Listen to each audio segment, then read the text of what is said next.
بسم اللہ الرحمن الرحیم۔ اور تقوی اختیار کرو اس اللہ کا جس کا تم ایک دوسرے کو واسطہ دیتے ہو۔ آپ کو معلوم ہے کہ دنیا میں فقیر بھی مانگتا ہے تو اللہ کے نام پر مانگتا ہے، اللہ کے واسطے مانگتا ہے۔ اور اکثر و بیشتر معاملات جو تمدنی ہوتے ہیں، گھریلو جھگڑے ہوں، ان کو بھی جب نمٹانا ہوتا ہے تو آخر کار کہنا پڑتا ہے کہ اللہ کا نام مانو اور تم یہ بات چھوڑ دو، اپنی اس ضد سے باز آ جاؤ۔ تو جہاں آخری اپیل کرنی ہے اللہ کے حوالے سے تو اس کا تقوی اختیار کرو، تو یہ جھگڑے ہو گئے نہیں، اس کے احکام پر چلو۔ اس نے سوسائٹی کے مختلف طبقات کے حقوق معین کر دیے، مرد کے حقوق، عورت کے حقوق، رب المال کے حقوق، عامل کے حقوق، مضاربت ہے تو ایک وہ ہے کہ جس کا سرمایہ ہے اور ایک وہ ہے کہ جو کام کر رہا ہے، دونوں کے کیا حقوق ہیں، کیا اختیارات ہیں۔ اگر ان کی پیروی کی جائے، ان کی پابندی کی جائے تو جھگڑا نہیں ہوگا۔ والارحام، اور رحمی رشتوں کا لحاظ رکھو۔ یہ وہ رحمی رشتہ ہے جیسا کہ میں نے بتایا، والدہ پر جا کر بہن بھائی ایک ہو گئے، دادی پر جا کر ایک اور بڑی تعداد میں ایک ہو گئے، یہ رحمی رشتے ہیں۔ لیکن انہی رحمی رشتوں کو پھیلاتے چلے جائیے تو کل بنی آدم، اور جتنی بھی بنات حوا ہیں وہ سب ایک ہی نسل سے، ایک ہی باپ اور ایک ہی ماں کی اولاد ہے۔ ان اللہ کان علیکم رقیبا، یقیناً اللہ تعالیٰ تم پر نگران ہے۔ یہ تقویٰ کی روح ہے۔ اگر یہ خیال رہے کہ میں کسی کی نگاہ میں ہوں، کوئی مجھے دیکھ رہا ہے، میرا ہر عمل اس کی نگاہ میں ہے، چھپا ہوا نہیں ہے، چاہے میں نے سب دروازے بند کر دیے، کھڑکیاں بند کر دی اور پردے لگا دیے، سب کچھ ہو گیا، لیکن ایک آنکھ سے میں نہیں چھپ سکتا۔ ان اللہ کان علیکم رقیبا، اگر یہ مستحضر رہے تو پھر تقویٰ ہوگا، پھر اللہ کے حکم کی پابندی کی جائے گی۔ اب دیکھیے یہ حکمت نبوت ہے صلی اللہ علیہ وسلم۔ اس آیت کو حضور نے خطبہ نکاح میں شامل کیا، کیونکہ نکاح کا موقع کیا ہوتا ہے کہ ایک مرد ایک عورت کے درمیان پھر وہی رشتہ ازدواج قائم ہو رہا ہے، آدم کا ایک بیٹا، حوا کی ایک بیٹی، پھر اسی رشتے میں منسلک ہو رہے ہیں جس میں کہ آدم اور حوا تھے۔ جس طرح ان سے نسل پھیلی ہے، اب ان سے آگے نسل بڑھے گی۔ لیکن یہ اس پورے معاشرتی معاملے میں، خاندانی معاملات میں، آئلی معاملات میں، جیسے سورہ بقرہ میں ہم نے دیکھا کتنی مرتبہ واتقوا اللہ واتقوا اللہ واتقوا اللہ، تقویٰ نہیں ہوگا تو پھر خالی قانون جو ہے اس کے اندر وہ تاثیر نہیں ہوا کرتی۔ قانون کو تو تختہ مشق بھی بنایا جا سکتا ہے، ولا تتخذوا آیات اللہ ہزوا، اللہ کی آیات کا ٹھٹا ہی نہ بنا دو کہ قانون کا تقاضا تو پورا ہو رہا ہے لیکن اس کی جو روح ہے وہ بالکل ختم ہو جاتی ہے۔ وآتوا الیتامی اموالہم، اور وہ جو دبے ہوئے طبقات ہیں ان میں سے یتیم ایک اہم طبقہ تھا، ان کے کوئی حقوق نہیں تھے، مال ان کے ہڑپ کر لیے جاتے تھے، کمزور تھے۔ وآتوا الیتامی اموالہم ولا تتبدلوا الخبیث بالطیب، ان کا مال جو ہے اس میں سے اچھا اچھا مال لے لیا، اپنا برا مال ان میں شامل کر دیا۔ انہیں کیا پتہ چلا؟ اگر اول تو یہ کہ ہڑپ ہی کر گئے، نہیں تو بہت متقی ہوئے تو چلیے تعداد پوری کر دی، لیکن یہ کہ ان کا جو اچھا مال تھا اپنے طرف لے لیا اور ردی مال ادھر لگا دیا۔ ولا تاکلوا اموالہم الی اموالکم، اور ان کے مال اپنے مالوں میں شامل کر کے ہڑپ نہ کرو۔ انہ کان حوبا کبیرا، یقیناً یہ بہت بڑا گناہ، بہت بڑے بوال کی بات ہے۔ وَإِنْ خِفْتُمْ أَلَّا تُقْسِطُوا فِي الْيَتَامَىٰ، اور اگر تمہیں اندیشہ ہو کہ تم یتیم بچیوں کے بارے میں انصاف نہیں کر سکو گے، یعنی یتیم ایک تو لڑکا ہوا، چلیے اس کی ایک زندگی ہے، ایک خاص حد کو پہنچنے کے بعد وہ ایک انڈیپینڈنٹ لائف اختیار کر لے گا۔ یتیم لڑکی کا معاملہ یہ ہوتا تھا کہ وہ یہ کہ کوئی ولی ہے، اس سے انہیں نکاح بھی کر لیا لڑکی سے تاکہ اس کا مال بھی قبضے میں آ جائے، اور کیونکہ یتیم ہے اس کے پیچھے اس کے حقوق کی نگہداشت کرنے والا کوئی ہے ہی نہیں۔ اگر ماں باپ ہوں تو ظاہر بات ہے کہ پھر وہ بچی کے حقوق کے بارے میں بھی تو کچھ بات کر سکیں، لہذا جس طرح چاہیں اس پر ظلم کرے، ان کا کوئی پرسان حال نہیں۔ تو اس میں خاص طور پر کہ یتیم ایک تو ہے لڑکا اور ایک لڑکی یتیم۔ وآتوا الیتامی، اسے منکرین سنت نے، منکرین حدیث نے اس آیت کو مختلف طریقے سے تعبیر کیا ہے، لیکن وہ میں یہاں اس وقت بیان نہیں کر سکتا۔ جو مفہوم میں صحیح سمجھتا ہوں، جو سلف سے چلا آ رہا ہے، جو حضرت عائشہ صدیقہ رضی اللہ تعالی عنہا سے مروی ہے، تو میں وہی بات بیان کر رہا ہوں۔ یہاں جو ہے تیسری آیت میں وہ یتامہ سے مراد ہے یتیم بچیاں، یتیم خواتین۔ وَإِنْ خِفْتُمْ أَلَّا تُقْسِطُوا فِي الْيَتَامَىٰ فَانكِحُوا مَا طَابَ لَكُم مِّنَ النِّسَاءِ مَثْنَىٰ وَثُلَاثَ وَرُبَاعَ، تو پھر یہ ہے کہ تم ان یتیم بچیوں سے نکاح مت کرو، اور تمہیں جو پسند ہو، اگر ضرورت ہے 2 3 3 4 کی حد تک تمہیں اجازت ہے، نکاح کر سکتے ہو۔ تعدد ازدواج کی یہی آیت قرآن مجید میں، لیکن یتیم بچیوں کے تم ولی بن کر کہیں اور ان کی شادی کرو تاکہ ان کے حقوق کے لیے پاسبان بن کر تم کھڑے ہو سکو، ورنہ یہ کہ تم نے انہیں اپنے گھروں میں ڈال لیا تو پھر ان کے حقوق کا کون ہوگا جو باز پرس کر سکے تم سے۔ فَإِنْ خِفْتُمْ أَلَّا تَعْدِلُوا، البتہ یہ جو ہم نے آزادی دی ہے 2 2 3 3 4 4، اس کی ایک شرط ہے، اور وہ یہ کہ اگر 2 شادیاں ہیں، 3 ہیں، 4 ہیں تو عدل ہو۔ وَإِنْ خِفْتُمْ أَلَّا تَعْدِلُوا، اگر تم ان میں برابری نہ کر سکو، یہ اندیشہ ہو، فَوَاحِدَةً، تو پھر ایک ہی شادی کرو، ایک ہی بیوی، اس سے زائد نہیں۔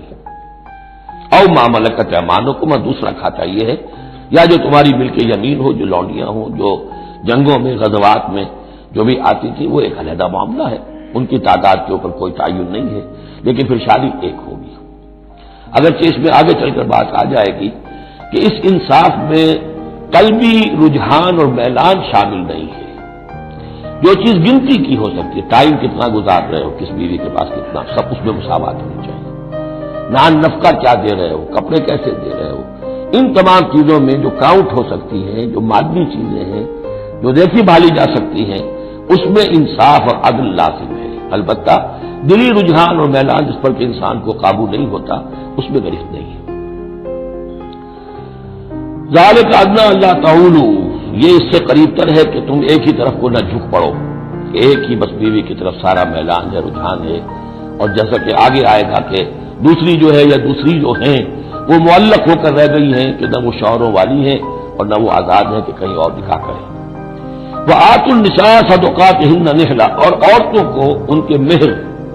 خوش دلی کے ساتھ دیا کرو، اس کو تاوان سمجھ کے نہ دیا کرو۔ یہ صدقات جو ہے صداق کی جمع ہے، اور صدقے کی جمع ہے صداقات، دال پر زبر ہو تو صدقے کی جمع، اور دال پر پیش ہے صدقات تو یہ صداق کی جمع ہے۔ فَإِن طِبْنَ لَكُمْ عَنْ شَيْءٍ مِّنْهُ نَفْسًا، پھر اگر وہ خود اپنی مرضی سے، اپنی رضامندی سے اس میں سے کوئی چیز تمہیں دے دیں، تم نے مہر جو انہیں دیا تھا وہ تم نے ادا کر دیا، اب وہ تمہیں کوئی ہبہ کر رہی ہے، تمہیں اس میں سے کوئی چیز جو ہے ہدیہ کر رہی ہے، تحفہ دے رہی ہے، تو کوئی حرج نہیں۔ فَكُلُوهُ هَنِيئًا مَرِيئًا، تو تم اسے استعمال میں لاؤ، کھاؤ لچتا پچتا، اس میں کوئی حرج نہیں ہے، لیکن یہ ہے کہ وہ ہو ان کی مرضی سے، زبردستی نہیں، جبر کر کے نہ دے لیا جائے۔ فَإِن طِبْنَ لَكُمْ عَنْ شَيْءٍ مِّنْهُ نَفْسًا، بالکل اپنی مرضی سے۔ وَلَا تُؤْتُوا السُّفَهَاءَ أَمْوَالَكُمُ الَّتِي جَعَلَ اللَّهُ لَكُمْ قِيَامًا وَارْزُقُوهُمْ فِيهَا وَاكْسُوهُمْ وَقُولُوا لَهُمْ قَوْلًا مَّعْرُوفًا۔ اب ایک معاشرے میں طبقہ ایسا بھی ہوتا ہے سفہاء، بچہ ہے ابھی اس کو سمجھ نہیں ہے، یا آوارہ ہو گیا ہے، باپ مال بہت چھوڑ گیا ہے، اب وہ مال اڑا رہا ہے، تو یہاں پہ تصور دیا گیا کہ اس میں معاشرتی سطح پر روک تھام ہونی چاہیے، یہ نہیں کہ میرا مال ہے میں جیسے خرچ کروں۔ تو اموالکم کہا گیا، یہ اصل میں ایک معاشرے کی ایک مشترک سی چیز ہے، مشترک بہبود کے لیے ہے، چاہے انفرادی ملکیت ہے لیکن پھر بھی اس معاشرے کی اس کے اندر مشترک بہبود ہونی چاہیے۔ مت پکڑا دو ناسمجھوں کو یا بے وقوفوں کے اپنے مال، جن کو اللہ تعالیٰ نے تمہارے لیے دنیا کے گزران کا ذریعہ بنایا ہے۔ وَارْزُقُوهُمْ فِيهَا، ہاں انہیں رزق دیتے رہو اس میں سے، وَاكْسُوهُمْ کھلاتے رہو پلاتے رہو، وَقُولُوا لَهُمْ قَوْلًا مَّعْرُوفًا، اور ان سے بات کیا کرو البتہ نرم اچھے انداز میں۔ یہ اصول تھا جس کے تحت کہ برٹش انڈیا میں کورٹ آف وارز مقرر ہو جاتے تھے کہ اگر کوئی بڑا جاگیردار ہے، کوئی نواب ہے اور وہ فوت ہو گیا، اس کا بیٹا جو ہے ہمارا ہے اور اس کی خندشہ ہے کہ اسے کچھ اڑا دے گا، ختم کر دے گا، تو کورٹ آف وارز ہو جاتا تھا، حکومت جو ہے وہ اس کا چارج لے لیتی تھی، اس کے لیے سالانہ اس میں سے اس کی آمدنی میں سے وظیفہ ہوتا تھا، اس میں اپنا خرچ کرے، لیکن یہ ہے کہ باقی چیزیں جمع رہتی تھی تاکہ یہ ان کی آئندہ نسل کے کام آ سکے۔ وَابْتَلُوا الْيَتَامَىٰ حَتَّىٰ إِذَا بَلَغُوا النِّكَاحَ، اور یتیموں کی دیکھ بھال کرتے رہو، جانچ پرکھ کرتے رہو، دیکھتے رہو کہ ان کے اندر کبھی شعور پیدا ہو گیا یا نہیں۔ فَإِنْ آنَسْتُم مِّنْهُمْ رُشْدًا، تو جب تم دیکھو ان میں کہ اب یہ باشعور ہو گئے ہیں، سمجھدار ہو گئے ہیں، فَادْفَعُوا إِلَيْهِمْ أَمْوَالَهُمْ، تو ان کے اموال ان کے حوالے کرو۔ وَلَا تَأْكُلُوهَا إِسْرَافًا وَبِدَارًا أَن يَكْبَرُوا، اور دیکھو اس مال کو کھانے کی کوشش نہ کرو، ہڑپ نہ کرو جلدی سے، کہ ایسا نہ ہو کہ بچے جوان ہو جائیں تو یہ مال تو دے ہی دینا ہے میں نے، تو اس سے پہلے جتنا بھی اس کو میں کھا جاؤں کھا لوں۔ ومن کان غنیا فلیستعفف، اگر کوئی جو ولی ہے یتیم کا وہ غنی ہے، اللہ نے اسے خود دے رکھا ہے، کشائش ہے اس کے پاس، تو پھر اسے یتیم کے مال میں سے کچھ بھی لینے کا حق نہیں ہے، پھر اسے یتیم کے مال سے بچتے رہنا چاہیے۔ ومن کان فقیرا، اور اگر کوئی خود تنگ دست ہے، محتاج ہے،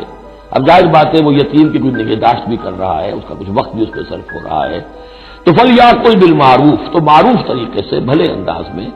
جو کہ معقول انداز ہو، اس میں سے اگر وہ یتیم کے مال میں سے کچھ کھا بھی لے تو کوئی حرج نہیں۔ اسلام کی تعلیم بڑی فطری ہے، اس کے اندر وہ بندشیں نہیں ہے کہ جو ان نیچرل ہوں، جن پر عمل کرنا ناممکن ہو جائے۔ فَإِذَا دَفَعْتُمْ إِلَيْهِمْ أَمْوَالَهُمْ، اور جب تم ان کے مال ان کے حوالے کر دو، فَأَشْهِدُوا عَلَيْهِمْ، تو گواہ بنا لو کہ یہ چیزیں تھیں جو آج کی تاریخ میں میری تحویل میں تھی، آج تک میں نے ان کے حوالے کر دی۔ وَكَفَىٰ بِاللَّهِ حَسِيبًا، باقی اللہ تعالیٰ کافی ہے حساب لینے کے لیے، یہ دنیا کا معاملہ ہے، اس کے لیے لکھت پڑھت شہادت، باقی اصل حساب تو تمہیں اللہ کے ہاں جا کے دینا ہے۔ للرجال نصیب مما ترک الوالدان والاقربون، مردوں کے لیے بھی حصہ ہے اس میں سے کہ جو ترکہ چھوڑا ہو، جو وراثت چھوڑی ہو والدین نے اور رشتہ داروں نے۔ وللنساء نصیب مما ترک الوالدان والاقربون، اور عورتوں کا بھی حصہ ہے اس میں سے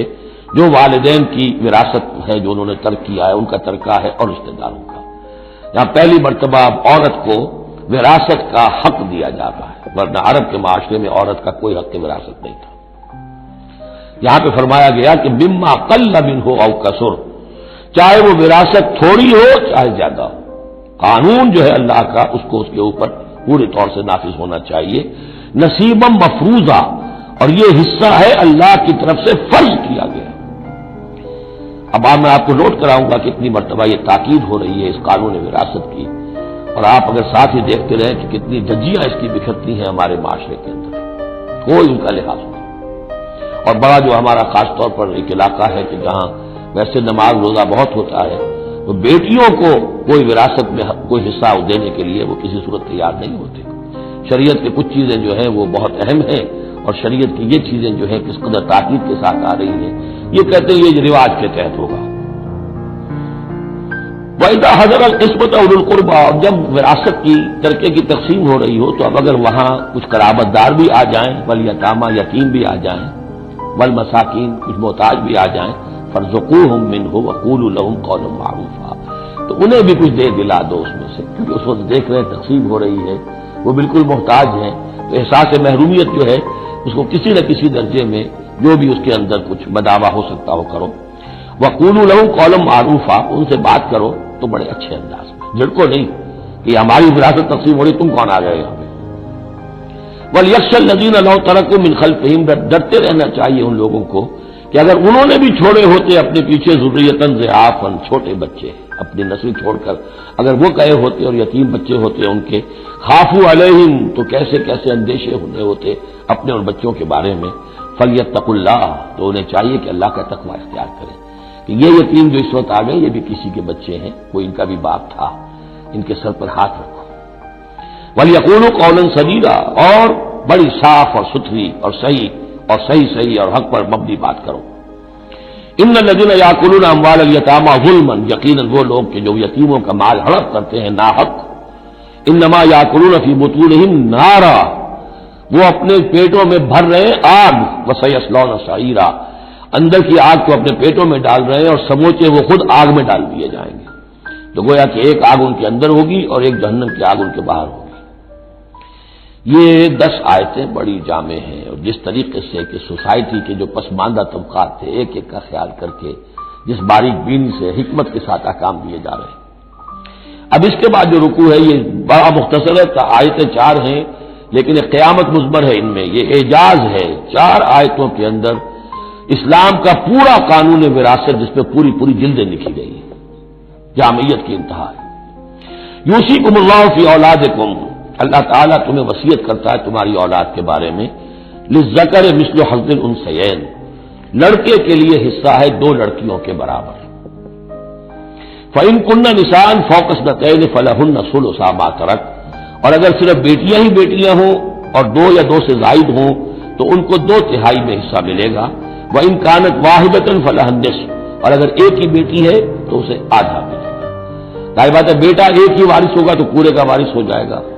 تو جب بیٹی کا حصہ بیٹے سے آدھا ہے تو اگر ایک ہی بیٹی ہے تو اسے آدھی وراثت ملے گی. آدھی پھر اور لوگوں کو جائے گی، وہ ایک الگ معاملہ ہے. وَلِأَبَوَيْهِ لِكُلِّ وَاحِدٍ مِّنْهُمَا السُّدُسُ مِمَّا تَرَكَ إِنْ كَانَ لَهُ وَلَدٌ. اب یہ وراثت میں ایک تو ہے نیچے وراثت بیٹا بیٹی، اور ایک ہے اوپر والد والدین. جب اب وہ بھی زندہ ہے، فوت ہوا ہے کوئی شخص، اس کے والدین یا والد یا والدہ دونوں میں سے کوئی ایک زندہ ہے، ان کا بھی حصہ ہے. وَلِأَبَوَيْهِ لِكُلِّ وَاحِدٍ مِّنْهُمَا، اس کے والدین کے لیے ہر ایک کے لیے ان میں سے چھٹا حصہ ہے اس کے ترکے میں سے مما ترک ان کان لہو ولد، اگر اس کی اولاد ہے. ایک شخص لاولد مر گیا ہے تو اور بات ہوگی، اولاد ہے تو چھٹا یعنی 1/3 حصہ والدین کو